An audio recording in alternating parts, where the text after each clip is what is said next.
When Dr. Sarah Mitchell walked through the pristine glass doors of the Blackwood Medical Research Institute, carrying what appeared to be a deteriorating leather medical bag from another century, the whispers began immediately. The bag's cracked surface and tarnished brass clasps seemed grotesquely out of place among the gleaming chrome and digital displays that defined modern medical research. But it wasn't just the antiquated equipment that drew stares from the assembled medical professionals. Before we jump back in, tell us where you're tuning in from, and if this story touches you, make sure you're subscribed, because tomorrow I've saved something extra special for you. Sarah's face was partially concealed behind an intricate silver mask that covered the left side of her features, its surface etched with patterns that seemed to shift and move in the fluorescent lighting. The mask wasn't a modern medical device or fashionable accessory. It appeared ancient, crafted from metal that had taken on a patina suggesting centuries of use. Where most people would expect to see normal human features, there was only this mysterious covering that reflected light in ways that made observers uncomfortable without understanding why. The contrast between Sarah's appearance and the cutting-edge medical facility was jarring. The Blackwood Institute represented the pinnacle of modern medical research, where teams of specialists used million-dollar equipment to push the boundaries of surgical innovation.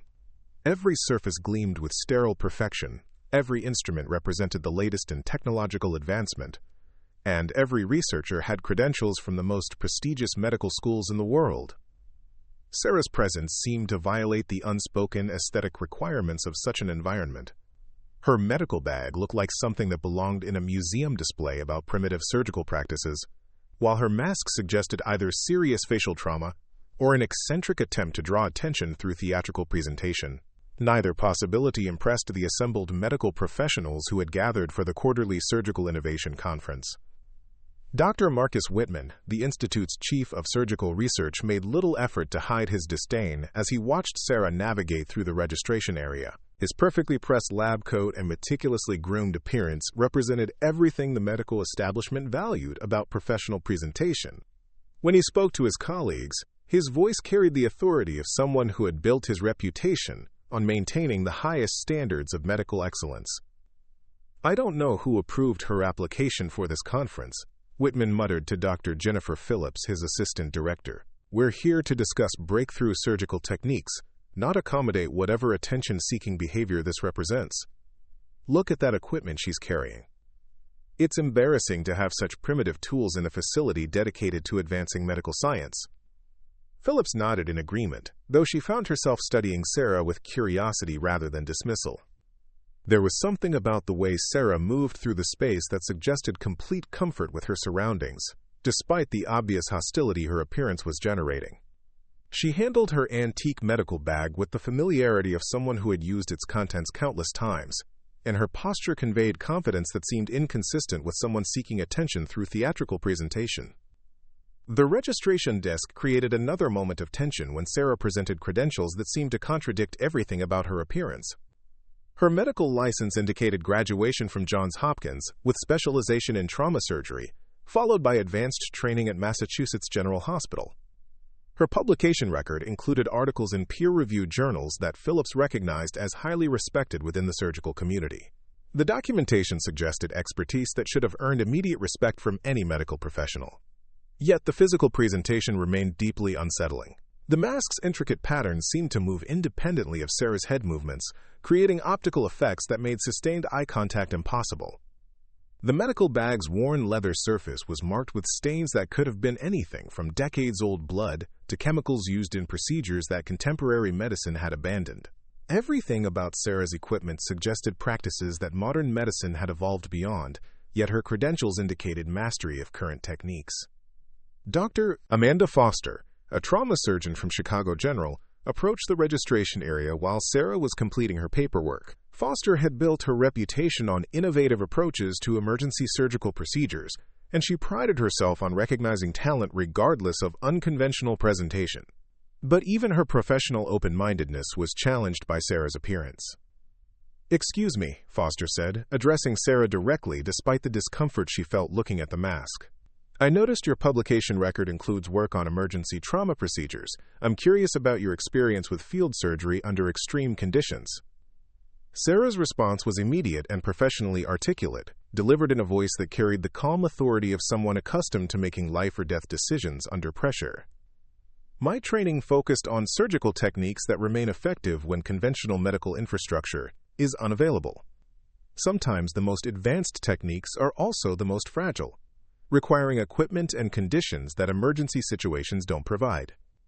Foster found herself intrigued despite her initial reservations. Sarah's answer suggested practical experience that went beyond academic knowledge, the kind of hands-on expertise that came from working in situations where textbook procedures had to be adapted to harsh realities. But the mask made normal professional interaction nearly impossible, creating a barrier that seemed designed to prevent the kind of collegial relationships that medical conferences were supposed to foster. The first day's presentations took place in an auditorium that seated 300 medical professionals, all arranged to focus attention on speakers who would share the latest developments in surgical innovation. Sarah chose a seat near the back, apparently preferring to observe rather than participate in the networking activities that typically characterize such events. Her isolation seemed self-imposed, but it also reflected the obvious discomfort other attendees felt about her presence. Dr. Whitman's opening presentation focused on robotic surgical systems that could perform procedures with precision beyond human capability. His slides showed success rates that exceeded anything achievable through traditional surgical methods, while his commentary emphasized the importance of embracing technological advancement over outdated approaches. The presentation was clearly designed to establish the conference's focus on cutting-edge innovation rather than historical curiosities. The future of surgery lies in eliminating human error through technological precision, Whitman declared, his laser pointer highlighting statistics that demonstrated the superiority of computer-assisted procedures. We must leave behind primitive techniques that depend on individual skill rather than systematic innovation. Modern medicine demands consistency and measurable outcomes that only advanced technology can provide. Sarah remained silent throughout Whitman's presentation, but several attendees noticed that she seemed to be taking detailed notes in a leather-bound journal that matched her medical bag's aged appearance. Her handwriting was precise and methodical, suggesting she was documenting information rather than simply going through the motions of conference attendance. The contrast between her archaic note-taking materials and the digital devices used by every other attendee further emphasized her outsider status. The lunch break provided additional opportunities for professional networking, but Sarah's appearance continued to create social barriers that prevented normal interaction.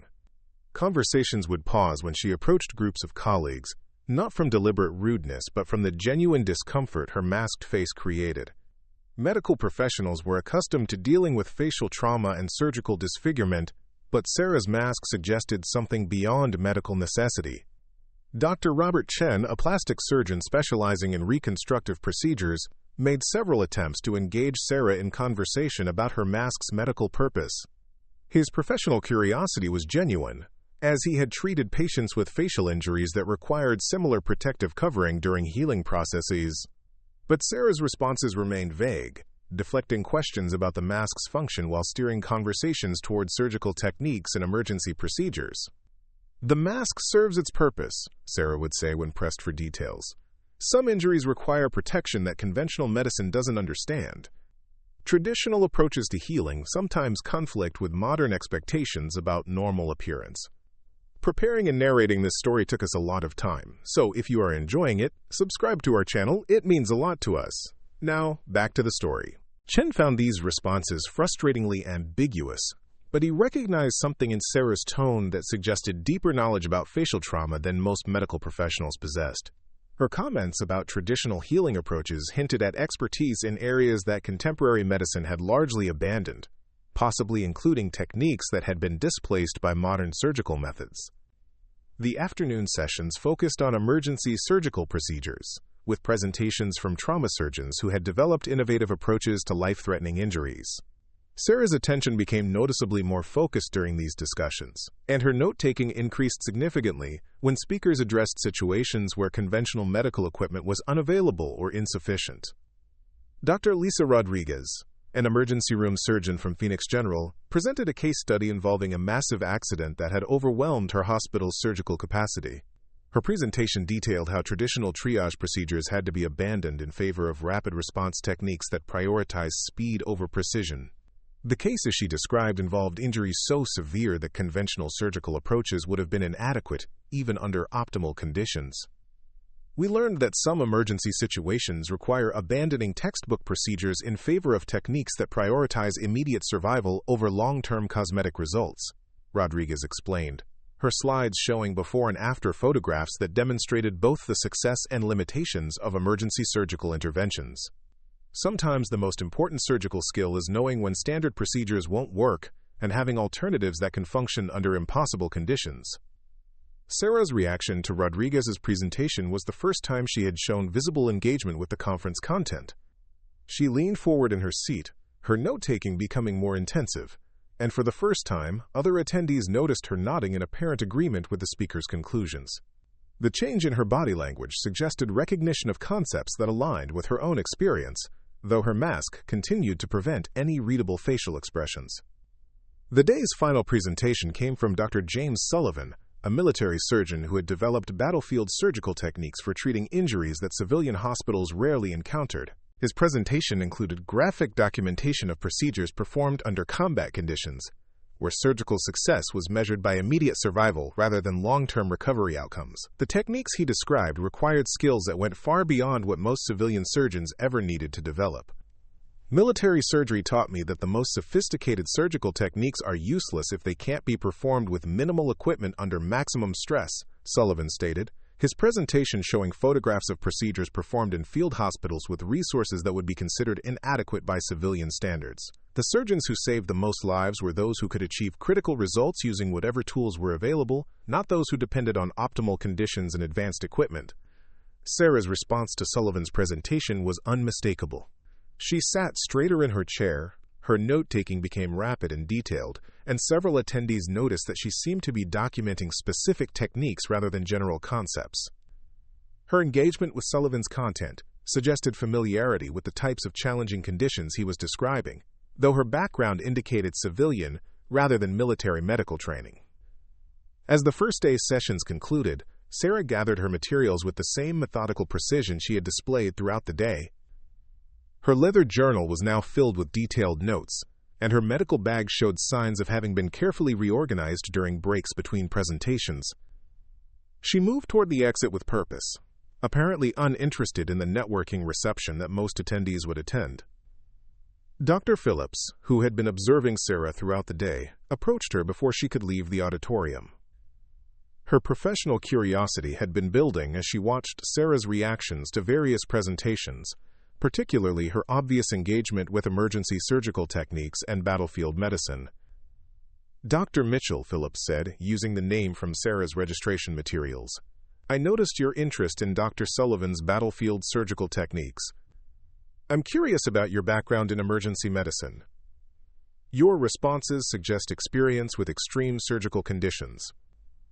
Sarah paused in her departure preparations, turning to face Phillips with what appeared to be careful consideration of how much information to share. The mask made reading her intentions impossible, but her body language suggested someone weighing the benefits of professional disclosure against the risks of unwanted attention. Emergency medicine requires adaptability that conventional training doesn't always provide, Sarah replied, her voice carrying the same calm authority Phillips had noticed earlier. Some surgical situations can't be resolved using standard procedures, regardless of how advanced the available equipment might be. When standard methods fail, success depends on techniques that most surgeons never learn, because they never need them. Phillips found Sarah's response intriguing but frustratingly vague. The implied expertise was obvious, but the lack of specific details about training or experience made it impossible to assess Sarah's actual qualifications for the types of procedures she seemed to understand. The mask added another layer of mystery that prevented the kind of professional evaluation that would normally accompany such claims. "Would you be interested in discussing some specific cases?" Phillips asked, hoping to draw out more detailed information about Sarah's background. "We have several research projects involving emergency surgical innovation that might benefit from your perspective on alternative techniques." Sarah considered the invitation for several moments before responding, her masked face turning toward the auditorium's exit as if calculating the risks of extended professional engagement. When she finally answered, her tone suggested someone who had learned to be cautious about revealing too much about her capabilities or background.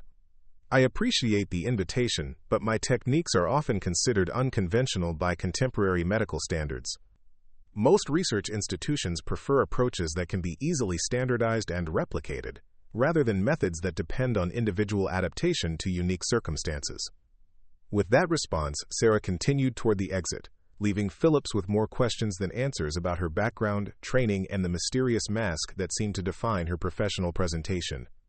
The first day of the conference had established Sarah as an enigma that didn't fit easily into the categories that typically defined medical professionals, setting the stage for revelations that would challenge everything the assembled experts thought they understood about surgical innovation and emergency medicine.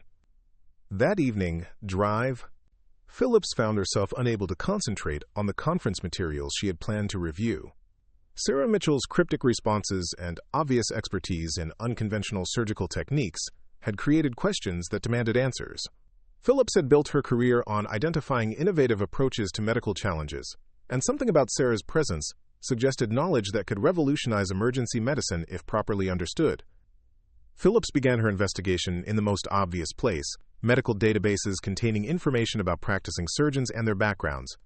Sarah's credentials were legitimate and impressive, but they revealed an unusual career path that didn't follow typical patterns for surgical specialization. Her medical degree from Johns Hopkins had been followed by residency training at Massachusetts General, but then her career had taken an unexplained detour into what appeared to be private practice in remote locations. The publication record was equally puzzling. Sarah's early articles focused on conventional trauma surgery techniques, but her more recent work dealt with procedures that seemed to blend traditional medical knowledge with approaches that contemporary medicine had largely abandoned. Her papers discuss surgical techniques using minimal equipment, emergency procedures that could be performed without standard medical infrastructure, and treatment methods that incorporated what she called ancestral medical wisdom. One particular article caught Phillips's attention. Published in an obscure medical journal specializing in emergency medicine, it described surgical procedures performed during natural disasters, where conventional medical facilities had been destroyed. The techniques Sarah documented achieved success rates that should have been impossible under such challenging conditions, yet her detailed case studies provided compelling evidence for their effectiveness. The article's methodology section revealed Sarah's true innovation. She had developed approaches that combined cutting-edge surgical knowledge with techniques that predated modern medical technology, creating hybrid procedures that could function effectively regardless of available equipment. Her methods didn't depend on advanced technology or sterile operating rooms, yet they achieved outcomes that rivaled the best contemporary surgical interventions. Phillips downloaded several of Sarah's papers, reading them with growing fascination and bewilderment. The surgical techniques described were revolutionary, but they incorporated elements that seemed to belong more to historical medicine than contemporary practice. Sarah wrote about using natural materials as surgical tools, about reading physiological signs that modern medicine relied on electronic monitors to detect, and about treatment approaches that seemed to blur the line between science and something approaching folk medicine. The most intriguing aspect of Sarah's work was her consistent references to inherited knowledge and family techniques that had been passed down through generations of medical practitioners. She wrote about surgical methods that had been preserved in her family for centuries, approaches that had been developed long before modern medical education existed, but which remained effective even by contemporary standards. One paper included a historical section that made Phillips's investigation take an unexpected turn. Sarah traced her surgical techniques to ancestors who had practiced medicine in colonial America, particularly during periods when formal medical education was unavailable, and practitioners had to develop innovative approaches to surgical challenges. The paper suggested that some of these historical techniques had never been properly documented by mainstream medicine, remaining within specific family lines, rather than becoming part of general medical knowledge. Phillips found herself researching genealogical records, trying to trace Sarah's family history and understand the origins of the knowledge she claimed to possess. The search led her through colonial medical records, ship passenger lists, and historical documents that painted a picture of a family line that had been involved in medical practice for far longer than modern medical education had existed. The Mitchell family name appeared in colonial records dating back to the 1600s, consistently associated with medical practice but often in contexts that suggested controversy or suspicion from contemporary authorities. Colonial documents described family members as healers who achieved remarkable results using techniques that formal medical practitioners couldn't understand or replicate. Several historical accounts suggested that Mitchell family members had been suspected of witchcraft due to their unusual surgical success rates and unconventional treatment methods. One particularly detailed colonial court record from Salem, Massachusetts, described accusations against Constance Mitchell, who had apparently saved dozens of lives during a smallpox epidemic using treatment methods that contradicted established medical practice. The court documents suggested that her success rate was so extraordinary that community leaders suspected supernatural intervention rather than medical skill. The charges were eventually dropped when even her accusers had to acknowledge that her patients survived while those treated by conventional methods died. Phillips discovered that similar controversies had followed the Mitchell family through subsequent generations. Civil War medical records contain references to Dr. Ezekiel Mitchell, who had developed battlefield surgical techniques that achieved survival rates far exceeding those of other military surgeons. His methods were described as unorthodox and disturbing to observe, but their effectiveness was undeniable. Military reports suggested that soldiers specifically requested treatment from Dr. Mitchell despite the unsettling nature of his procedures. The family's medical practice had continued through the late 1800s and early 1900s, always maintaining a reputation for extraordinary success combined with methods that other medical practitioners found inexplicable or uncomfortable. Each generation seemed to have preserved and refined techniques that originated with their colonial ancestors, creating a continuous tradition of medical knowledge that existed parallel to, but separate from, mainstream medical education. Phillips found documentation suggesting that the Mitchell family had deliberately maintained their independence from formal medical institutions, preferring to practice in remote locations where their unconventional methods wouldn't attract unwanted attention from medical authorities. This pattern of isolation had apparently continued into the modern era, explaining why Sarah's recent career had involved practice in locations far from major medical centers. The genealogical research revealed another disturbing pattern. Multiple generations of Mitchell family members had suffered facial injuries or deformities that required them to wear protective coverings similar to Sarah's mask. Historical accounts describe these injuries as resulting from their medical practice, though the exact nature of the connection remained unclear. Some documents suggested that the family's surgical techniques required exposure to substances or conditions that could cause facial damage over time. One particularly detailed account from the 1800s described Dr. Jeremiah Mitchell, Sarah's great-great-grandfather, who had worn a metal mask similar to Sarah's after developing what contemporaries described as a, quote, medical condition that defied conventional treatment. The mask wasn't described as hiding injury or disfigurement, but rather as protection against some aspect of his medical practice that posed ongoing danger to his health. Phillips discovered that the mask-wearing tradition had continued through multiple generations, with each practitioner developing their own protective covering based on the specific requirements of their work.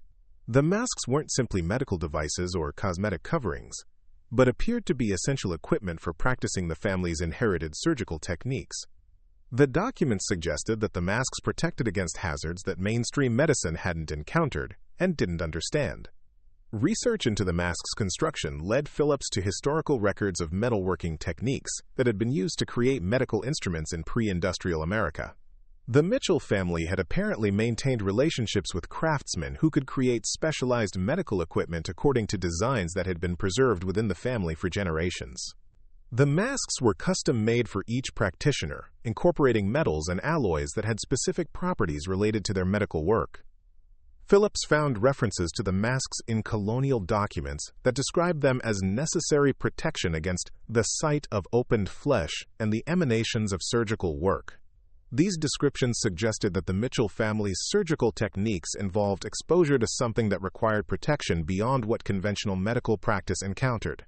The masks weren't hiding the practitioners' faces from patients, but protecting the practitioners from something inherent in their work. The most disturbing discovery came in a collection of private letters between Mitchell family members spanning several decades in the late 1800s.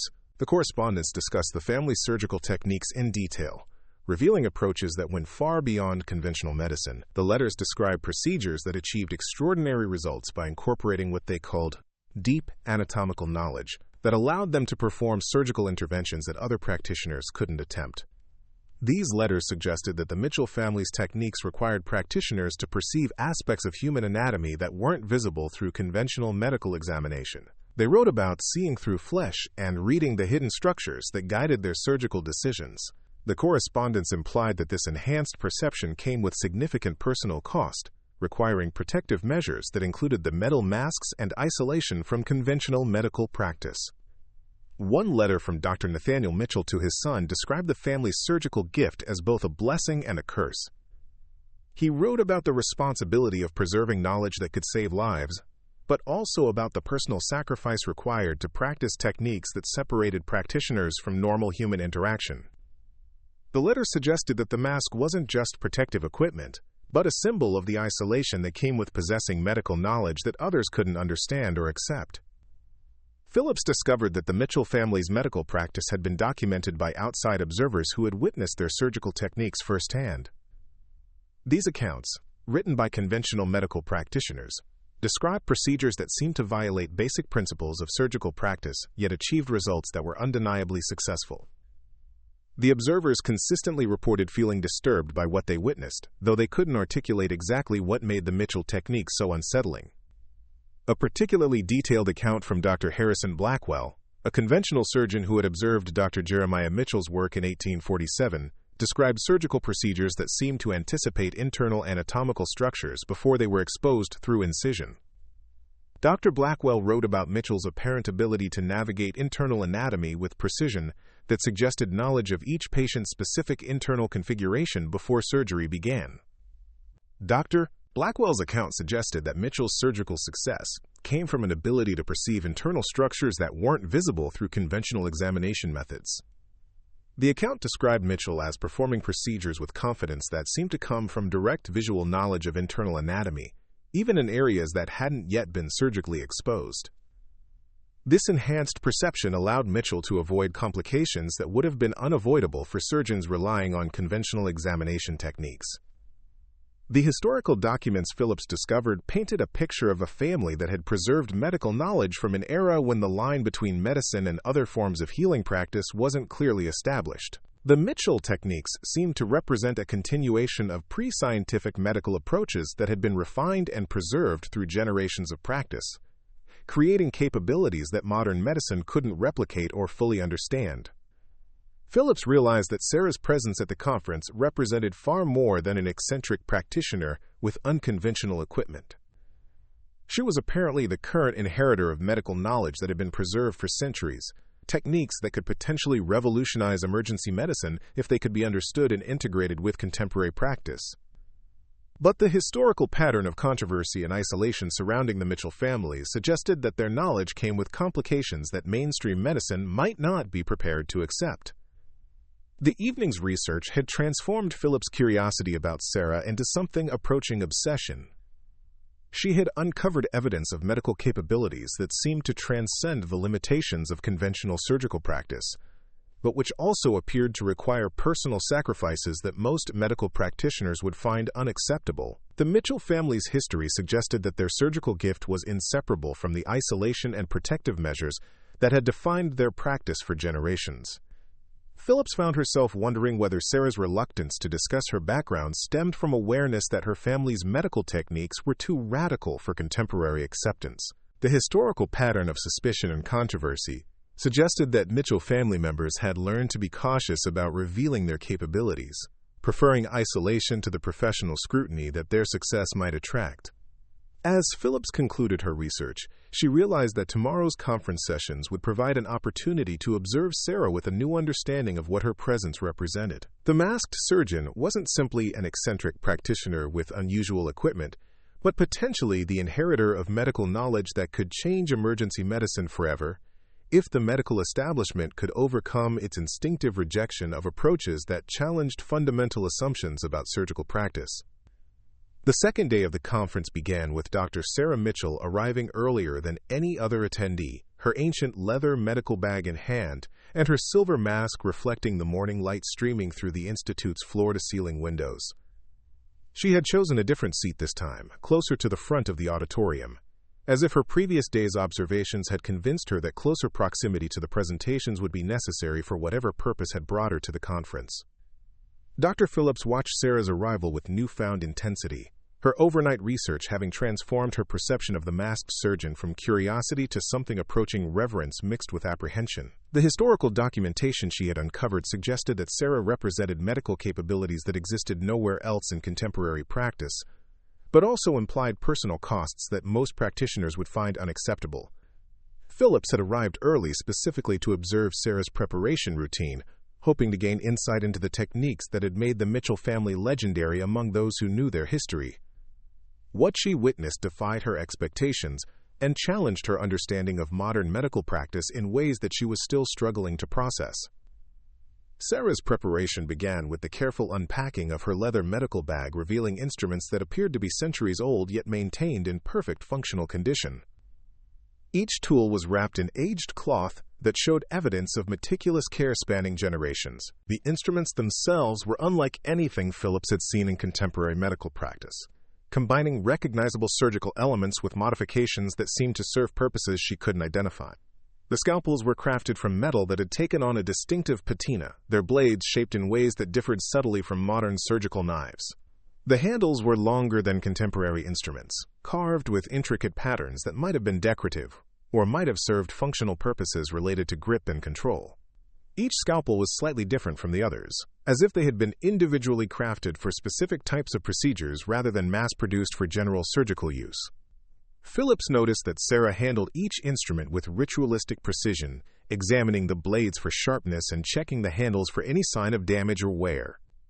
This wasn't the routine equipment check that surgeons typically performed before procedures, but something approaching ceremonial preparation that suggested deep personal connection to tools that had been used by generations of Mitchell family practitioners.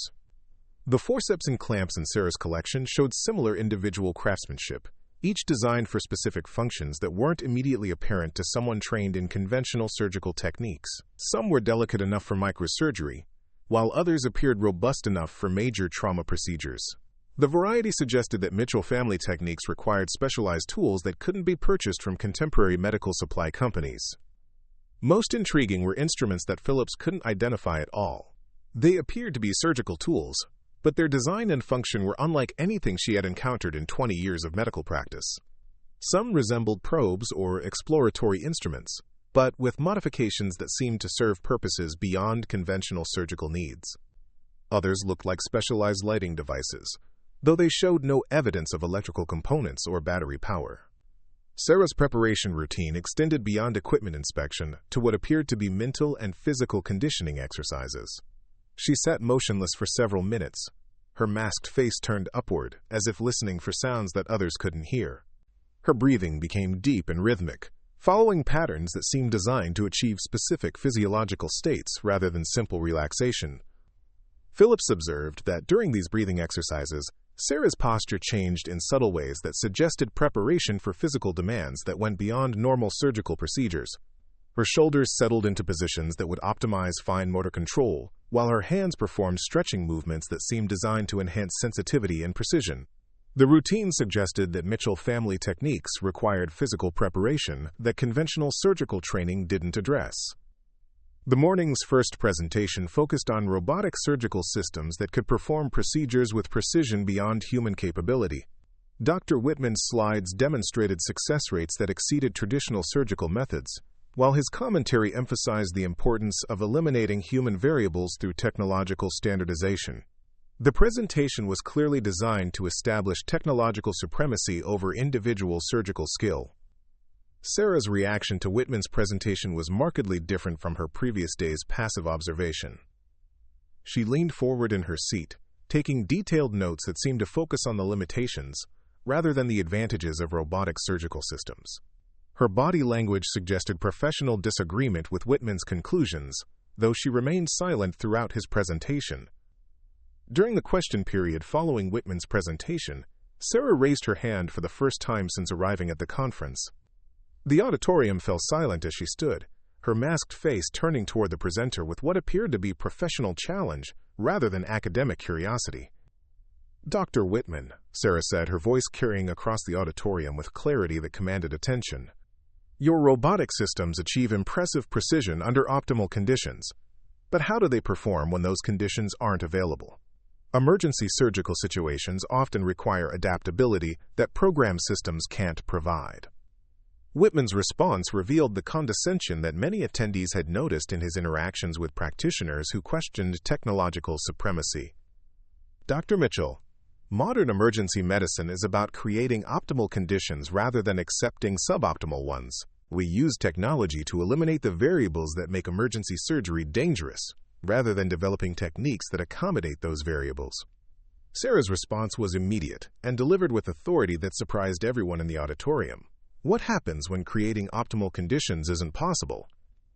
When infrastructure fails, when power systems go down, when supply chains are disrupted, do we simply accept that surgical intervention becomes impossible, or do we develop capabilities that can function regardless of external conditions? The exchange revealed fundamental philosophical differences about surgical practice that went beyond simple disagreement about equipment preferences. Whitman represented the mainstream medical establishment's faith in technological solutions, while Sarah advocated for surgical capabilities that remained effective regardless of available technology. The tension between these approaches was palpable throughout the auditorium.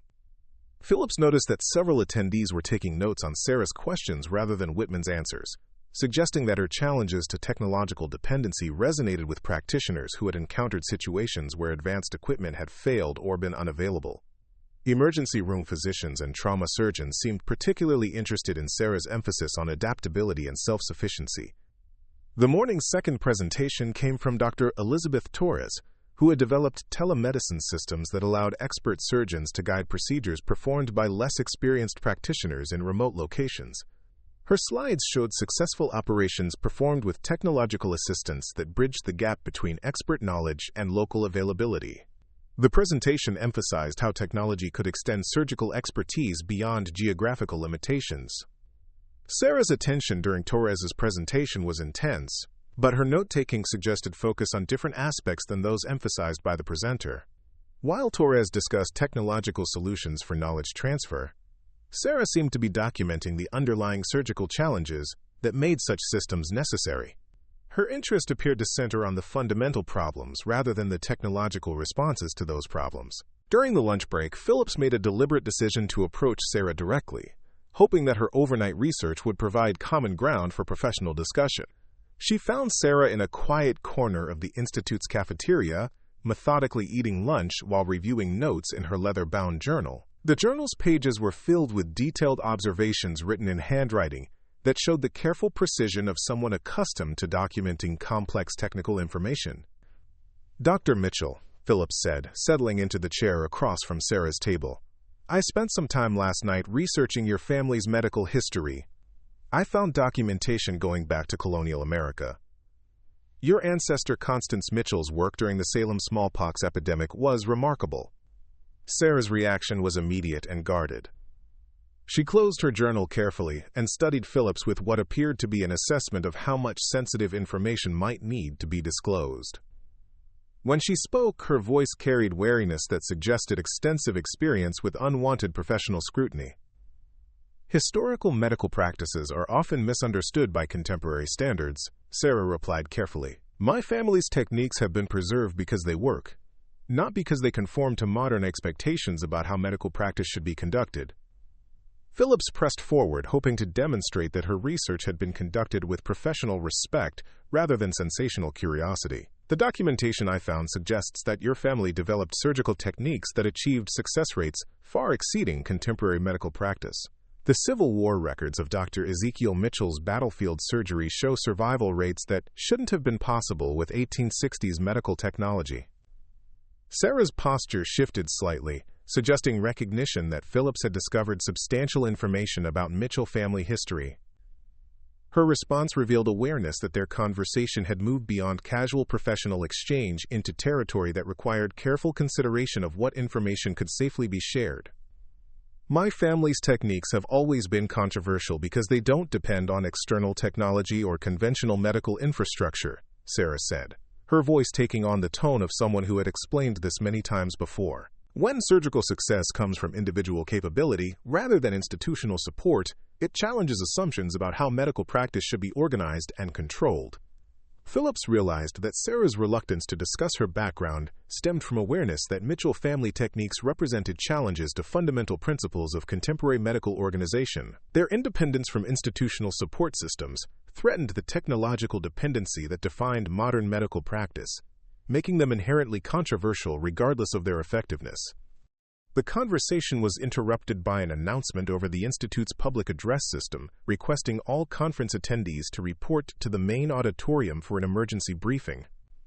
The tone of the announcement suggested urgency that went beyond routine conference administration, and the immediate response from medical personnel indicated recognition that something significant was developing. As Phillips and Sarah made their way toward the auditorium, they were joined by other attendees whose expressions ranged from curiosity to concern about the nature of the emergency briefing. The Institute's staff members were moving with obvious urgency, and several were speaking into radios with the professional efficiency that suggested coordination with external emergency services. Dr. Whitman was waiting at the auditorium's podium when the attendees assembled, his expression grave, and his posture indicating that he was about to deliver information that would fundamentally change the conference's focus. The assembled medical professionals took their seats with the anticipatory tension that characterized emergency medical briefings. "Ladies and gentlemen," Whitman began, his voice carrying across the auditorium with authority that commanded immediate attention. "We have just received notification of a mass casualty event that will require immediate medical response from all available personnel. A chemical plant explosion, approximately 30 miles from our location, has created a situation that will test every emergency medical protocol we possess." The auditorium erupted in questions and comments as medical professionals began processing the implications of being called to respond to a mass casualty event while attending a research conference. The irony was obvious to everyone present. A gathering focused on theoretical surgical innovation was about to become an emergency medical response that would test the practical application of everything they had been discussing. Phillips noticed that Sarah's reaction to the announcement was markedly different from the concerned but manageable responses of other attendees. She had become completely still, her masked face turned toward Whitman with what appeared to be recognition that this emergency would require exactly the types of capabilities that her family's techniques were designed to address. Sarah began repacking her medical bag with movements that suggested preparation for procedures that went far beyond conventional emergency medical response. Her equipment arrangement followed patterns that Phillips recognized from her morning observations, but with additional urgency that indicated preparation for challenges that most emergency medical training didn't address. As Whitman continued briefing the assembled medical professionals about the chemical plant explosion and its anticipated medical consequences, Phillips realized that the theoretical discussions about surgical innovation and emergency medical capabilities were about to become practical tests that would reveal which approaches could actually function under conditions that exceeded normal emergency medical protocols. The conference had accidentally become the prelude to exactly the type of impossible situation that Sarah's family techniques had been developed to address. The chemical plant explosion had occurred at the Meridian Chemical Processing Facility, a sprawling industrial complex that manufactured specialty compounds for pharmaceutical and agricultural applications. Initial reports from emergency responders painted a picture of devastation that exceeded normal disaster response protocols, with casualties suffering from injuries that conventional emergency medicine wasn't equipped to handle effectively. Dr. Whitman's briefing continued with information that made the assembled medical professionals increasingly uncomfortable about what they were being asked to attempt. The explosion had released a combination of industrial chemicals that created unique medical challenges requiring treatment approaches that weren't covered in standard emergency medical training. The affected victims were suffering from injuries that combined severe trauma with chemical exposure that produced symptoms unlike anything in contemporary medical literature. The chemical combination appears to have created a corrosive compound that affects human tissue in ways we haven't encountered before, Whitman explained, his voice betraying uncertainty that contrasted sharply with his earlier confidence about technological solutions to medical challenges. Standard chemical burn protocols are proving ineffective, and the combination of trauma injuries with this unknown chemical exposure is creating complications that our emergency medical teams can't address using conventional treatment methods. Phillips watched Sarah's reaction to this briefing with growing awareness that the emergency was developing along exactly the lines that would require the types of unconventional medical intervention that Mitchell family techniques were designed to provide. Sarah's body language had shifted from passive observation to active preparation, her hands moving to her medical bag with the automatic efficiency of someone who had prepared for exactly this type of impossible situation. The scope of the medical challenge became clearer as additional information arrived from the disaster site. Emergency medical teams equipped with the most advanced trauma treatment technology were reporting failure rates that exceeded acceptable parameters. Victims who should have survived with conventional treatment were dying despite receiving optimal medical care according to established protocols. The chemical exposure had created physiological conditions that standard medical practice couldn't effectively address. Dr. Rodriguez, the emergency room physician who had presented the previous day's case studies, stood to address the assembled medical professionals with obvious concern about their ability to respond effectively to the developing crisis. Her experience with mass casualty events provided context that made the situation's severity apparent to everyone present. "I've responded to major industrial accidents before, but the reports from Meridian suggest injuries that exceed anything I've encountered," Rodriguez stated, her voice carrying the professional gravity of someone who understood the implications of medical challenges that surpassed available treatment capabilities. "The chemical burns are progressing in ways that don't respond to standard intervention, and the combination with mechanical trauma is creating complications that we don't have established protocols for addressing." Sarah's preparation had intensified during Rodriguez's assessment, her movements becoming more focused as she organized equipment that appeared specifically designed for exactly the types of challenges being described. Phillips noticed that Sarah's instrument selection was following patterns that seemed to anticipate specific medical conditions rather than general emergency response preparation. The transportation arrangements to the disaster site revealed additional complications that would challenge conventional emergency medical response. The chemical plant's remote location meant that victims would need to be treated using whatever medical resources could be transported to the scene rather than being evacuated to fully equipped hospital facilities. This requirement for field medical intervention played directly into the strengths of Sarah's family techniques, which had been developed specifically for situations where conventional medical infrastructure was unavailable.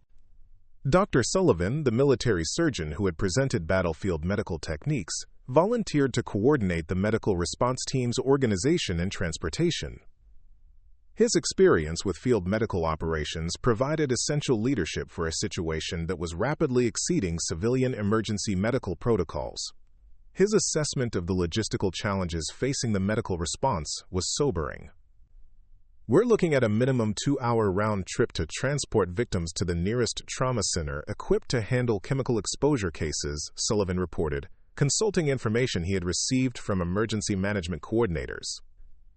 "That means we need to provide definitive treatment on-site for victims whose injuries require immediate intervention. We can't depend on evacuation to solve problems that need to be addressed within the first hour after exposure." Phillips realized that the transportation constraints were creating exactly the type of emergency medical situation that Sarah's family had been preparing for across multiple generations. The Mitchell techniques had been developed for circumstances where surgical intervention had to be successful, using whatever resources were immediately available, without depending on evacuation to better-equipped facilities or technological support systems that might not be accessible.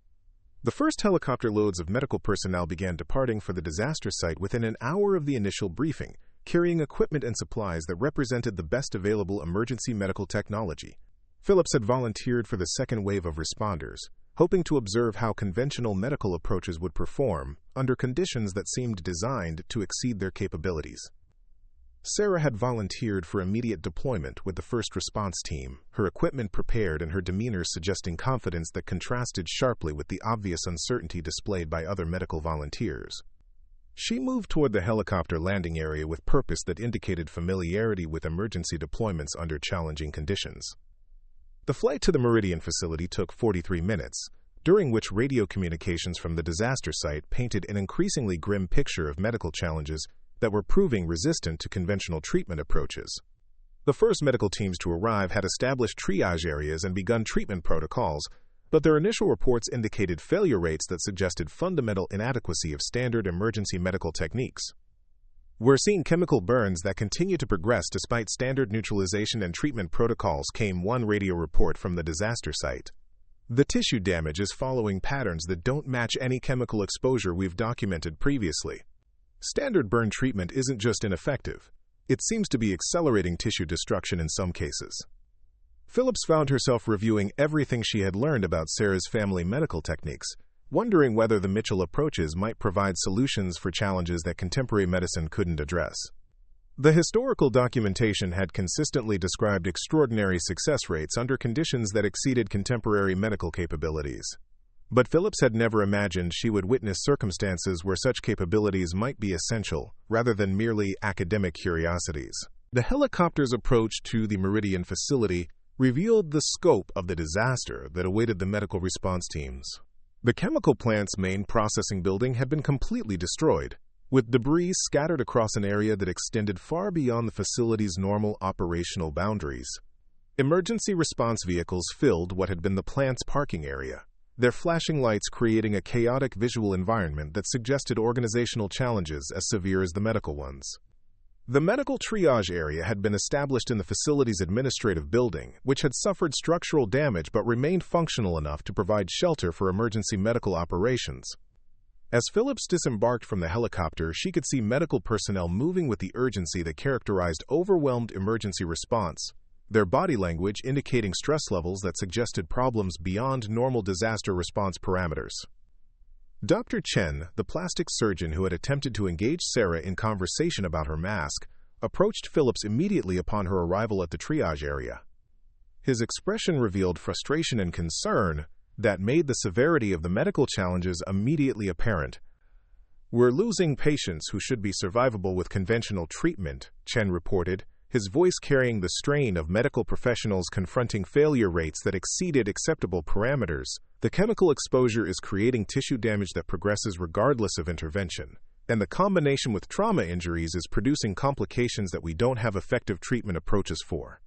Phillips could see victims being treated throughout the triage area, their injuries visible evidence of the unprecedented medical challenges facing the response teams. The chemical burns were unlike anything she had encountered in 20 years of medical practice, progressing in patterns that seemed to defy conventional understanding of how chemical exposure affected human tissue.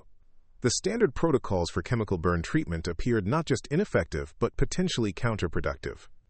Sarah had positioned herself in a section of the triage area that handled the most severe cases, victims whose injuries represented the absolute limits of what conventional emergency medicine could attempt to address. Phillips observed that Sarah's approach to patient assessment was markedly different from the systematic evaluation protocols that other medical personnel were following. Where conventional triage focused on visible injuries and standard physiological indicators, Sarah seemed to be evaluating patients using assessment methods that weren't immediately apparent to other medical personnel. She spent extended time with each patient, her masked face moving close to their injuries, in ways that suggested examination techniques that went beyond visual inspection or conventional diagnostic procedures. Phillips noticed that victims assessed by Sarah were being separated into a distinct treatment area, though the criteria for this separation weren't obvious to observers using conventional medical evaluation methods. Sarah's patient selection seemed to follow patterns that related to factors other medical personnel weren't detecting or considering in their triage decisions. The conventional medical response was struggling with fundamental inadequacy that became more apparent as treatment attempts consistently failed to achieve expected results. Emergency medical protocols that should have been effective for chemical burns and trauma injuries were producing outcomes that ranged from minimal improvement to actual acceleration of tissue damage and physiological deterioration. Dr. Whitman arrived with the third wave of medical personnel, bringing additional technological resources that represented the most advanced emergency medical equipment available. His confidence in technological solutions remained evident despite the obvious failure of conventional approaches, and he immediately began organizing efforts to implement more sophisticated treatment protocols. "We need to approach this systematically," Whitman announced to the assembled medical personnel, his voice carrying the authority of someone accustomed to solving medical challenges through application of advanced technology. "The chemical exposure is producing unusual effects, but that simply means we need more sophisticated analysis and treatment approaches. I brought equipment that can provide detailed chemical analysis and targeted intervention protocols." Sarah's response to Whitman's technological approach was immediate and decisive. She looked up from her patient assessments with what appeared to be professional disagreement, her masked face turning toward Whitman, with the authority of someone who understood that conventional solutions would be inadequate regardless of their sophistication. "Dr. Whitman," Sarah said, her voice cutting across the medical activity with clarity that commanded attention from everyone in the triage area. Your technological analysis will confirm what we already know. These injuries require treatment approaches that conventional medicine doesn't possess. While you're conducting analysis, patients are dying from complications that could be prevented using different intervention methods. The confrontation between technological and traditional approaches had become literal life-and-death conflict, with victims suffering from injuries that exceeded the capabilities of modern emergency medicine, while Sarah claimed access to treatment methods that could provide solutions.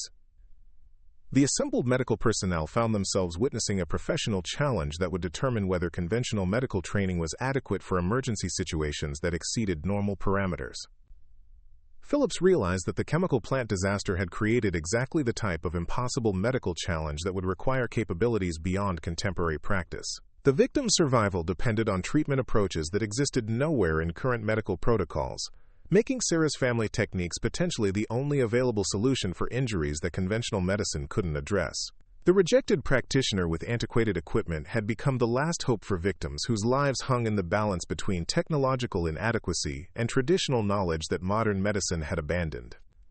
The confrontation between Dr. Whitman and Sarah had created a moment of suspended tension throughout the triage area, with medical personnel caught between their training in technological solutions and the undeniable evidence that conventional approaches were failing catastrophically. Victims continued to deteriorate despite receiving optimal care according to established protocols, while Sarah claimed access to treatment methods that could address injuries beyond contemporary medical capabilities. Dr. Phillips found herself positioned between competing medical philosophies as the crisis reached a critical point where decisions could no longer be delayed. The failure rate of conventional treatment had reached levels that made continuing standard protocols ethically questionable, yet accepting Sarah's unproven techniques represented a departure from evidence-based medicine that challenged fundamental principles of contemporary practice. Sarah moved toward her designated treatment area with purpose that suggested preparation for procedures that would either validate or destroy her family's centuries-old reputation for medical innovation. Her equipment arrangement followed patterns that Phillips recognized from her research into Mitchell family history, but with urgency that indicated preparation for challenges that would test the absolute limits of inherited medical knowledge. The first victim Sarah selected for treatment was a maintenance worker whose chemical exposure represented the most severe case among the plant employees. His burns covered 40% of his body surface, with tissue damage that continued to progress despite aggressive application of standard chemical burn protocols. Conventional medical assessment indicated minimal survival probability, even with immediate evacuation to a specialized burn center. Sarah's approach to the victim began with examination techniques that differed fundamentally from conventional medical assessment. Where other medical personnel relied on visual inspection and electronic monitoring equipment, Sarah seemed to be evaluating the patient using methods that weren't immediately apparent to observers. Her examination involved proximity to the patient that made other medical personnel uncomfortable, though they couldn't articulate specific concerns about her techniques.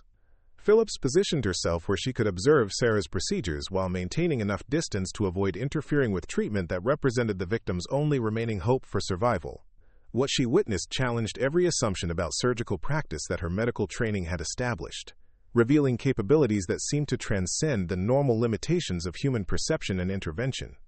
Sarah's examination of the chemical burns involved placing her hands directly over damaged tissue without making physical contact, her movements following patterns that suggested detection of information that wasn't accessible through conventional diagnostic methods. Her masked face moved close to the burn areas with what appeared to be sensory evaluation that went beyond visual assessment, as if she were detecting characteristics of the tissue damage that electronic monitoring equipment couldn't measure. The most disturbing aspect of Sarah's examination was the obvious distress it caused other medical personnel who observed the process. Doctors and nurses who had witnessed severe trauma throughout their careers found themselves unable to watch Sarah's assessment techniques for extended periods, though they couldn't explain their discomfort with procedures that appeared harmless to the patient. Dr. Rodriguez, who had extensive experience with chemical burn treatment, attempted to observe Sarah's examination process, but found herself forced to look away after several minutes. When Phillips questioned her about the reaction, Rodriguez's response revealed disturbance that she couldn't rationally explain. "There's something about watching her examine those burns that makes me physically uncomfortable," Rodriguez admitted, her voice carrying confusion about her own reaction. "It's not anything specific she's doing, But something about the way she's studying the tissue damage feels wrong in ways I can't describe. It's like she's seeing things about those injuries that the rest of us can't perceive. Sarah's diagnostic assessment concluded with preparation for treatment procedures that involved equipment unlike anything in contemporary medical practice. Her antique surgical instruments were arranged according to patterns that seemed designed for specific procedures rather than general surgical intervention, suggesting that her examination had revealed precise treatment requirements that conventional assessment methods hadn't detected. The first procedure Sarah attempted involved chemical neutralization techniques that predated modern pharmaceutical approaches to burn treatment. Instead of applying manufactured chemical neutralizing agents, she began preparing compounds using materials from her leather medical bag that appeared to be natural substances preserved according to traditional pharmaceutical methods. Phillips watched Sarah mixing treatment compounds using measuring techniques that seemed to rely on sensory evaluation rather than precise chemical measurement. Her preparation involved grinding dried plant materials with metal instruments that produce compounds with characteristics unlike anything in contemporary medical pharmacology. The resulting mixture had an appearance and odor that made observers instinctively uncomfortable, though the patient showed no signs of distress from the treatment application. The effect of Sarah's chemical neutralization treatment was immediate and dramatic. Tissue damage that had continued to progress despite aggressive conventional intervention began to stabilize within minutes of treatment application. The burns stopped expanding, the characteristic chemical odor that had accompanied the tissue destruction dissipated, and the patient's vital signs showed improvement that exceeded anything achieved through standard protocols. Dr. Chen, who had been monitoring the patient's condition using electronic equipment, reported changes that challenged his understanding of chemical burn pathophysiology. The tissue pH is normalizing at rates that shouldn't be possible with any known neutralizing agent, he announced, his voice carrying amazement mixed with professional confusion. The chemical activity that was driving the tissue destruction has stopped completely, and the burn areas are showing signs of healing that typically don't appear for days after initial treatment. Sarah's success with chemical neutralization was followed by surgical intervention that addressed mechanical trauma using techniques that bore no resemblance to contemporary surgical practice. Her approach to wound repair involved procedures that seemed to anticipate internal tissue conditions without conventional surgical exploration, allowing her to address complications that other surgeons would have discovered only through extensive invasive examination. The surgical instruments Sarah employed were designed for procedures that required capabilities beyond normal human sensory perception. Her scalpels moved through damaged tissue with precision that suggested detailed knowledge of internal anatomy that hadn't been revealed through conventional examination methods. Her suturing techniques used materials and methods that achieved tissue repair with effectiveness that exceeded contemporary surgical standards. Phillips observed that Sarah's surgical procedures involved removing tissue sections that appeared healthy to conventional examination, but which proved to contain chemical contamination that would have caused continued complications if left untreated. Her ability to identify contaminated tissue that conventional assessment couldn't detect prevented complications that would have led to surgical failure despite technically successful intervention. The most unsettling aspect of Sarah's surgical work was the effect it had on medical personnel who attempted to observe the procedures closely. Experienced surgeons who had performed thousands of operations found themselves unable to watch Sarah's techniques for extended periods, reporting discomfort that they couldn't rationally explain or professionally justify. Dr. Sullivan, whose military surgical experience included procedures under extremely challenging conditions, attempted to assist Sarah with her surgical intervention but found the experience disturbing in ways that challenged his professional composure. His account of the experience revealed the supernatural aspects of Sarah's surgical capabilities. Watching her work is like observing surgery performed by someone who can see through human tissue, Sullivan reported, his voice carrying the strain of someone struggling to describe experiences that exceeded normal medical practice. She's operating with knowledge of internal anatomy that she couldn't have acquired through conventional examination, making surgical decisions based on information that isn't accessible through normal diagnostic methods. Sarah's treatment of the first victim achieved complete stabilization within 2 hours of beginning intervention, transforming a case with minimal survival probability into a patient with excellent recovery prospects. The chemical burns had stopped progressing and begun healing, while the mechanical trauma had been repaired using techniques that achieved better outcomes than conventional surgical approaches could have provided. The success with the first victim established Sarah as the only medical practitioner capable of addressing the unique challenges created by the chemical plant disaster. conventional medical teams began directing their most severe cases to Sarah's treatment area, acknowledging that their technological approaches were inadequate for injuries that required capabilities beyond contemporary medical practice. Sarah's treatment of subsequent victims followed similar patterns, with each case requiring different applications of techniques that seemed to adapt automatically to specific injury characteristics. Her approach wasn't following standardized protocols, but appeared to involve individualized treatment methods that addressed unique aspects of each patient's condition that conventional medicine couldn't detect or treat effectively. The psychological impact of Sarah's surgical success on other medical personnel was as significant as the physical healing she achieved for chemical plant victims.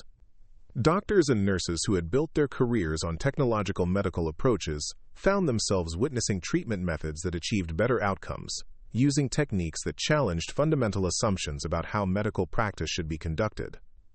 Dr. Whitman's reaction to Sarah's success was particularly revealing of the professional crisis her achievements created for practitioners committed to technological medical solutions. His attempts to analyze Sarah's techniques using sophisticated monitoring equipment failed to detect the mechanisms that made her treatment approaches effective, forcing him to acknowledge capabilities that exceeded his ability to understand or replicate. "I'm documenting treatment outcomes that shouldn't be possible using the methods I'm observing," Whitman admitted, his voice carrying the frustration of someone confronting evidence that contradicted fundamental professional beliefs. "The success rates she's achieving exceed anything in contemporary medical literature, but the techniques she's using don't correspond to any established treatment protocols." As Sarah continued treating victims throughout the afternoon, her success rate remained perfect, while conventional medical approaches continued failing with casualties that should have been survivable using standard protocols.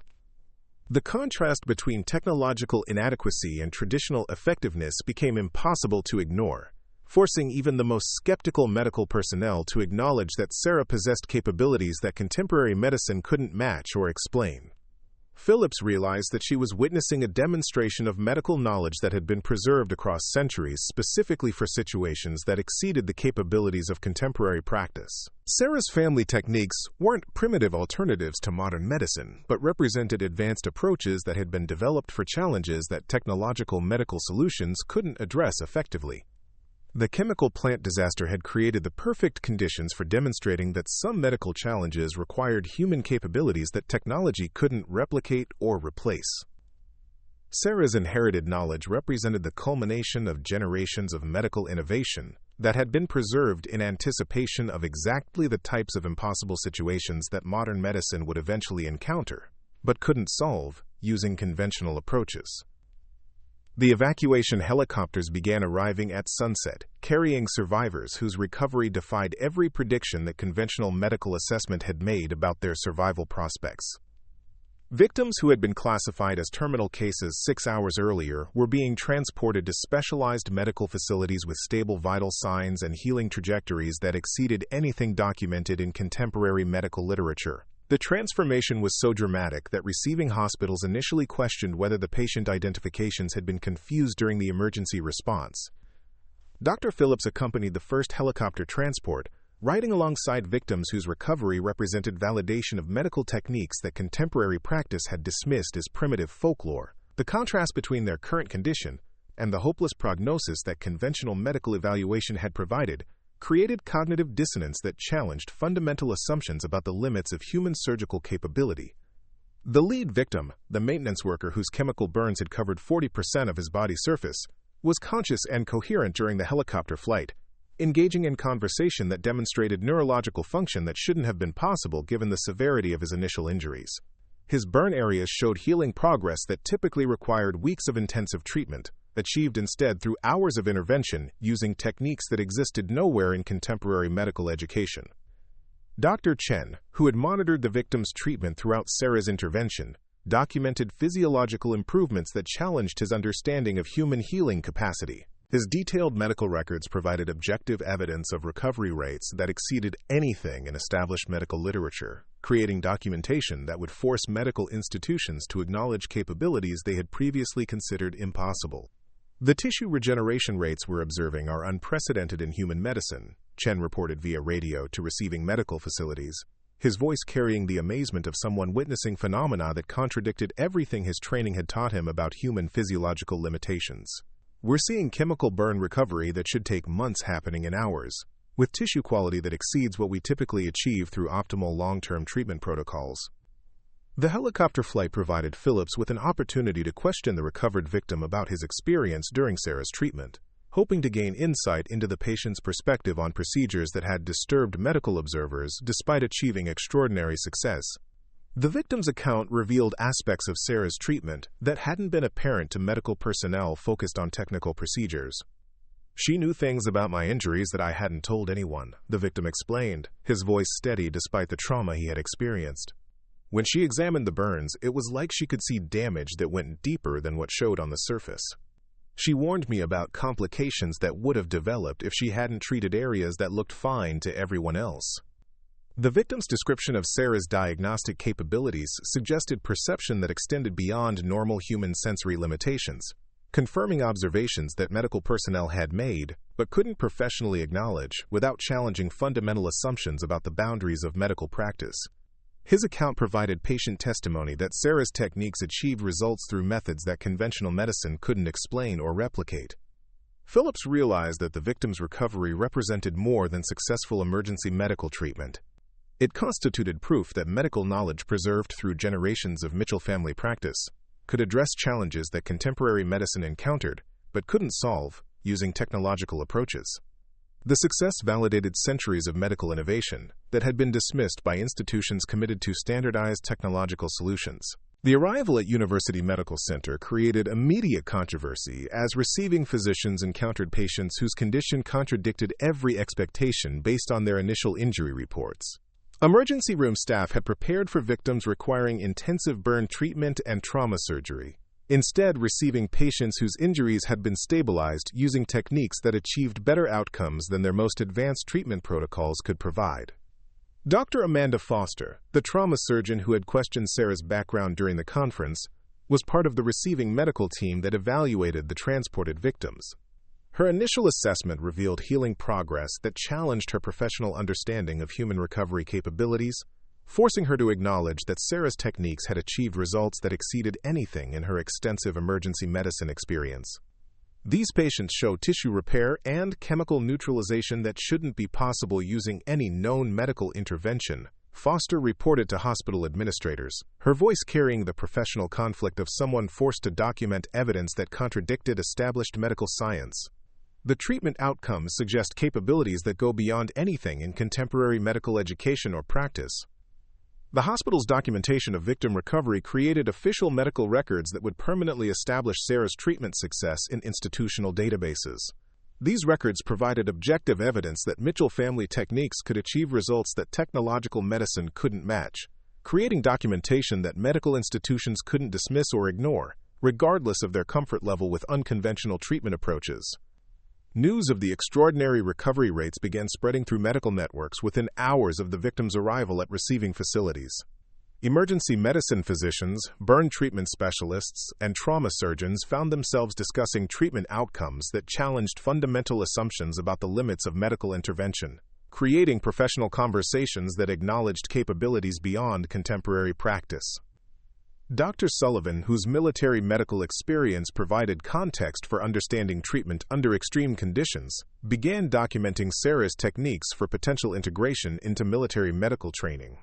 His analysis focused on the tactical advantages of treatment methods that could function effectively regardless of available equipment or infrastructure, recognizing strategic value that exceeded purely medical considerations. The techniques she demonstrated represent capabilities that could revolutionize emergency medical response in combat situations, Sullivan reported to Military Medical Command, his assessment emphasizing operational advantages rather than theoretical medical innovation. Her methods achieved success rates that exceeded anything in current military medical protocols using equipment and techniques that remain effective regardless of external support systems. The medical conference resumed the following day with dramatically changed dynamics, as attendees processed the implications of witnessing treatment methods that had achieved results beyond anything technological medical approaches could provide. The theoretical discussions about surgical innovation had been superseded by practical demonstration of capabilities that challenged the fundamental premises of contemporary medical education.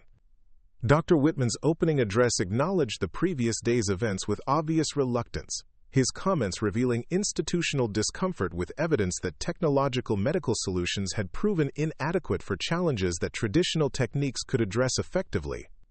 His attempt to minimize the significance of Sarah's success demonstrated the professional resistance that innovative medical approaches encountered from establishments committed to standardized technological protocols.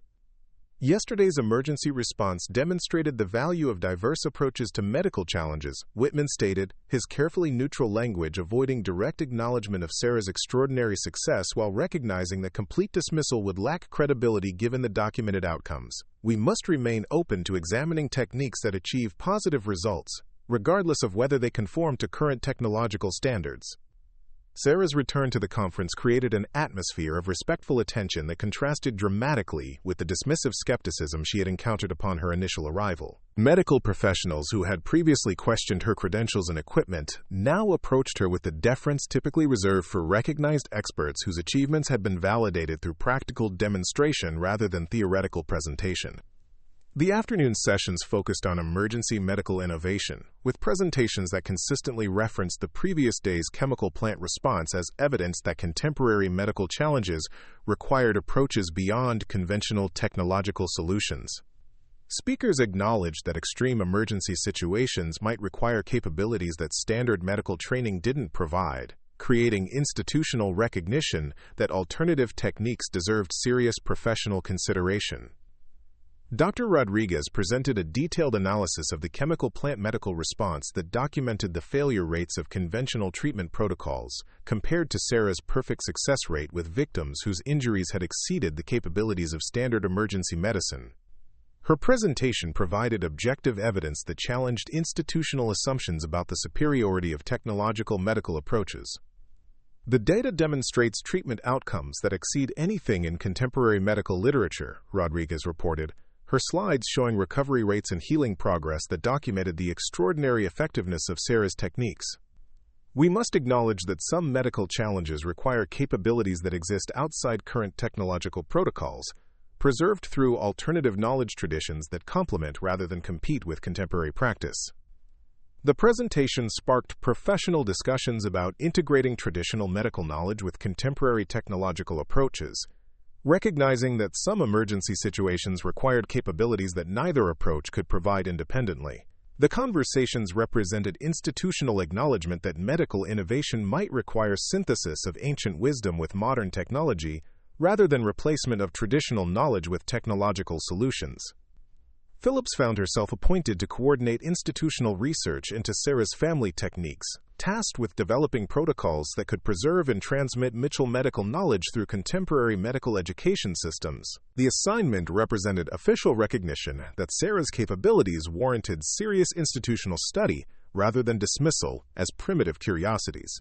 Sarah's response to institutional interest in her family's medical knowledge revealed the cautious approach that generations of Mitchell practitioners had developed toward mainstream medical attention. Her willingness to share techniques was conditional on institutional commitments to preserve the integrity of approaches that couldn't be reduced to standardized technological protocols.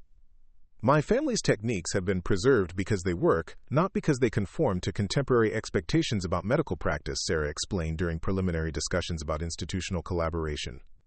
Any attempt to study or integrate these methods must respect their fundamental characteristics, rather than attempting to force them into frameworks designed for technological medical approaches. The negotiations between Sarah and medical institutions revealed the philosophical challenges involved in bridging traditional medical knowledge with contemporary institutional practice. The Mitchell techniques required personal capabilities that couldn't be mechanically replicated, creating educational challenges that went beyond conventional medical training approaches.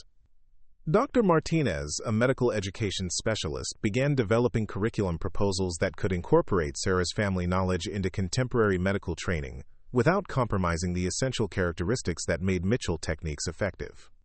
His work represented institutional recognition that medical education might need to evolve beyond purely technological approaches to address challenges that required human capabilities that technology couldn't replicate. The chemical plant victims' continued recovery provided ongoing validation of Sarah's treatment effectiveness, with long-term outcomes that exceeded predictions made by conventional medical assessment. Their healing progress created permanent documentation that Mitchell family techniques could achieve results that technological medicine couldn't match, establishing objective evidence that would influence medical practice for generations. Hospital administrators began recognizing that Sarah's presence could provide their institutions with capabilities that weren't available through conventional medical staffing. Her ability to address emergency situations that exceeded standard treatment protocols represented strategic advantages that could enhance institutional reputations and patient outcomes in ways that technological investments couldn't achieve. The transformation of professional attitudes towards Sarah reflected broader recognition that medical challenges were becoming increasingly complex, requiring approaches that combined technological capabilities with human skills that standard medical education didn't develop. The chemical plant disaster had demonstrated that some situations would require capabilities beyond conventional practice, making practitioners like Sarah essential rather than curiosities. As the conference concluded, Sarah found herself surrounded by medical professionals, seeking to understand techniques that represented the culmination of centuries of medical innovation preserved outside mainstream institutional development. The masked practitioner who had arrived carrying antiquated equipment had become recognized as possessing capabilities that contemporary medicine needed but couldn't independently develop, establishing her as a bridge between traditional medical wisdom and contemporary institutional practice. 3 years after the Meridian chemical plant disaster, the Mitchell Medical Institute stood as a testament to the integration of ancient medical wisdom with contemporary healthcare infrastructure. The facility occupied a sprawling campus in rural New Mexico, deliberately positioned away from urban medical centers to preserve the contemplative environment that Mitchell family techniques required, while providing access to practitioners seeking capabilities beyond conventional medical training. Dr. Sarah Mitchell had reluctantly accepted the role of Director of Traditional Medical Integration, a position created specifically to bridge the gap between inherited medical knowledge and institutional healthcare practice. Her acceptance had been conditional on guarantees that the Institute would preserve the essential characteristics of Mitchell family techniques, rather than attempting to standardize them according to contemporary medical protocols. The Institute's patient population included medical professionals from around the world who came seeking treatment for conditions that conventional medicine couldn't address effectively. Many were physicians themselves, drawn by documented evidence that Mitchell techniques could achieve results beyond the capabilities of technological medical approaches. The irony wasn't lost on anyone that doctors were traveling thousands of miles to receive treatment from methods their own training had taught them to dismiss. Dr. Phillips served as the Institute's research director, coordinating studies that attempted to document and understand Mitchell family techniques without compromising their effectiveness through excessive analysis. Her work represented the delicate balance between scientific inquiry and respect for medical knowledge that had been preserved through generations of practical application rather than academic study. The research challenges were unprecedented in medical science. Mitchell techniques achieved results that violated fundamental assumptions about human physiological limitations, requiring research methodologies that could document extraordinary outcomes without demanding explanations that would force the techniques into frameworks designed for conventional medical practice. Phillips had learned that some aspects of traditional medical knowledge couldn't be reduced to mechanisms that contemporary science could analyze without destroying their effectiveness. The Institute's training programs attracted medical professionals whose careers had been transformed by witnessing Sarah's work during the chemical plant disaster or subsequent emergency responses where conventional medicine had proven inadequate. These practitioners came seeking to develop capabilities that would allow them to address medical challenges that exceeded the boundaries of their technological training. Dr. Chen had been among the first to complete the Institute's intensive training program, spending 18 months learning to perceive physiological conditions that conventional medical assessment couldn't detect. His experience represented the profound personal transformation required to develop capabilities that went beyond normal human sensory limitations. The process had been more challenging than any medical training he had previously undertaken. Learning to see what Sarah sees requires abandoning assumptions about the limits of human perception, Chen explained to new trainees, his voice carrying the authority of someone who had successfully bridged conventional and traditional medical approaches. The Mitchell techniques don't just use different tools or procedures. They require developing sensory capabilities that most people never realize they possess. The training process revealed why Mitchell family techniques had been preserved through individual inheritance rather than institutional education. The capabilities required for effective practice couldn't be learned through conventional medical education methods, but demanded personal development that transformed practitioners in ways that went far beyond acquiring new skills. Students learned that developing traditional medical capabilities required accepting perceptual experiences that challenged fundamental assumptions about reality. Dr. Rodriguez had established the Institute's Emergency Response Division, creating rapid deployment teams that could respond to disasters requiring capabilities beyond conventional emergency medicine. Her teams had been called to industrial accidents, natural disasters, and medical emergencies where standard protocols had proven inadequate, consistently achieving success rates that exceeded anything in contemporary medical literature. The emergency response successes had created demand for Mitchell-trained practitioners that far exceeded the Institute's ability to provide qualified personnel. Hospital administrators competed to recruit graduates who could address medical situations that technological approaches couldn't handle effectively, recognizing that some emergency conditions required human capabilities that equipment couldn't replicate. Military medical commands had established formal relationships with the Institute, recognizing that combat medical situations often exceeded the capabilities of conventional battlefield medicine. Mitchell techniques offered strategic advantages in environments where technological medical support was unavailable, providing treatment capabilities that could function effectively regardless of external infrastructure or equipment availability. Dr. Sullivan had developed specialized military training programs that adapted Mitchell family techniques for combat medical applications. His work represented the synthesis of traditional medical knowledge with contemporary tactical requirements, creating capabilities that enhanced military medical effectiveness while preserving the essential characteristics that made Mitchell techniques successful. The international medical community's response to the Mitchell Institute ranged from enthusiastic collaboration to institutional resistance that reflected fundamental disagreements about the nature of medical practice. Some medical establishments embraced the opportunity to expand their capabilities beyond technological limitations, while others viewed traditional medical knowledge as a threat to evidence-based practice that could undermine scientific medical progress.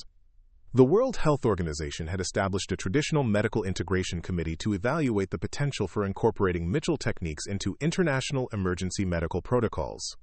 The committee's work represented official recognition that some medical challenges required capabilities beyond conventional technological approaches, acknowledging that traditional knowledge might provide essential resources for addressing global health emergencies. Dr. Foster served on the committee as an advocate for Mitchell technique integration, using her experience during the chemical plant disaster to argue for institutional recognition of traditional medical capabilities. Her presentations to international medical organizations documented treatment outcomes that conventional medicine couldn't achieve, providing evidence that traditional knowledge represented essential rather than optional resources for comprehensive healthcare. The committee's research revealed that Mitchell family techniques weren't unique anomalies, but represented one preservation of traditional medical knowledge that existed in various forms across different cultural traditions.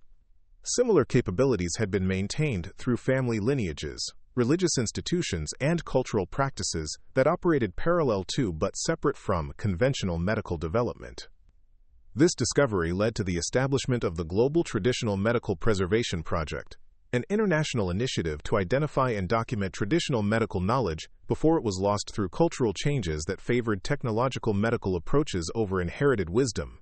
The project recognized that Mitchell family techniques represented one example of medical capabilities that needed to be preserved and integrated rather than replaced by technological alternatives. Sarah's role in the preservation project required her to travel extensively, identifying other practitioners who had maintained traditional medical knowledge through family or cultural transmission.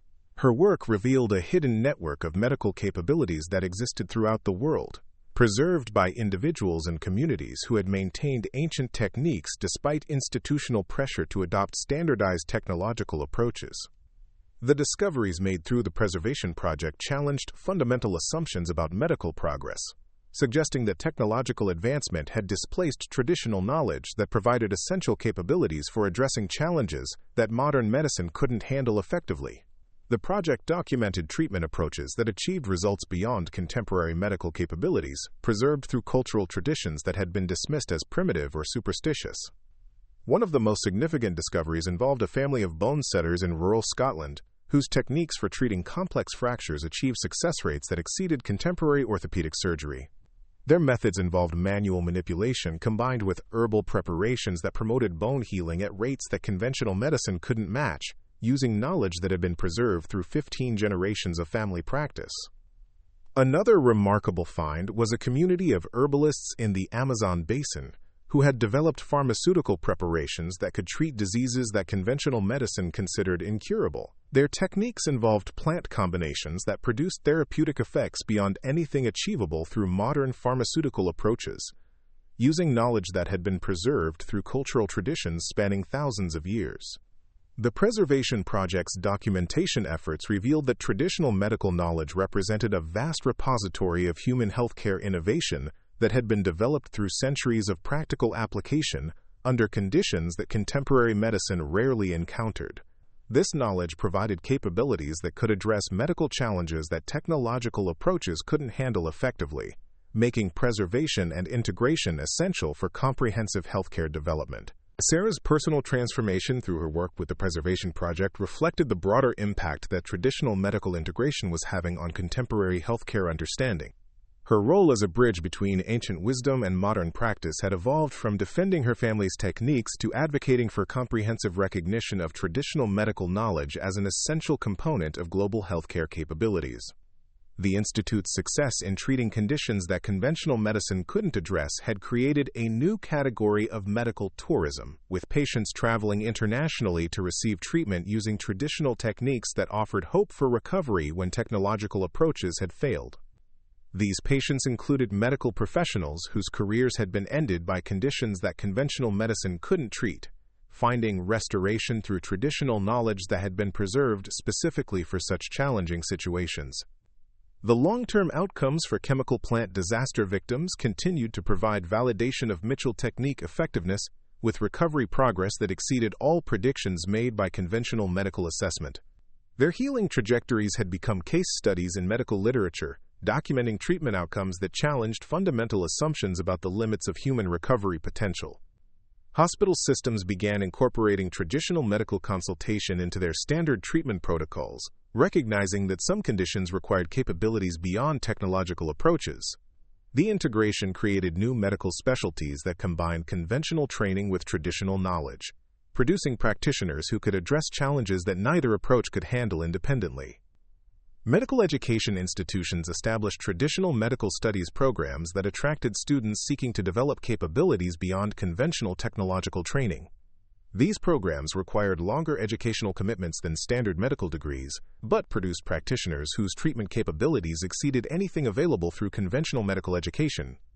The philosophical impact of traditional medical integration extended beyond healthcare into broader discussions about the relationship between technological progress and human capability. The Mitchell Institute's success demonstrated that some challenges required human skills that technology couldn't replicate, suggesting that progress might require preserving and developing human capabilities rather than replacing them with technological alternatives. Sarah's final innovation was the establishment of the Hereditary Medical Knowledge Registry, a global database that documented traditional medical techniques preserved through family lineages, cultural traditions, and community practices. The registry provided a resource for identifying and preserving medical knowledge that might otherwise be lost through cultural changes that favored technological approaches over inherited wisdom. The registry's development revealed the scope of traditional medical knowledge that had been preserved throughout the world, documented techniques that provided capabilities for addressing medical challenges that conventional practice couldn't handle effectively. The documentation efforts ensured that this knowledge would be available for future generations facing medical challenges that required capabilities beyond technological solutions.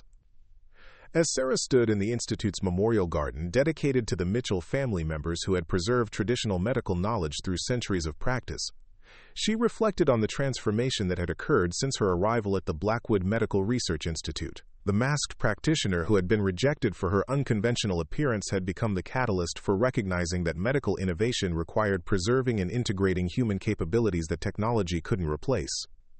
The silver mask she still wore represented not just protection for her individual practice, but symbolized the boundary between conventional understanding and capabilities that required personal transformation to develop and maintain. Her legacy would ensure that future generations would have access to medical knowledge that had been preserved through centuries of dedication, available for addressing challenges that technological medicine alone could never fully solve. Up next, you've got two more standout stories right on your screen. If this one hits the mark, you won't want to pass these up. Just click and check them out. And don't forget to subscribe and turn on the notification bell so you don't miss any upload from us.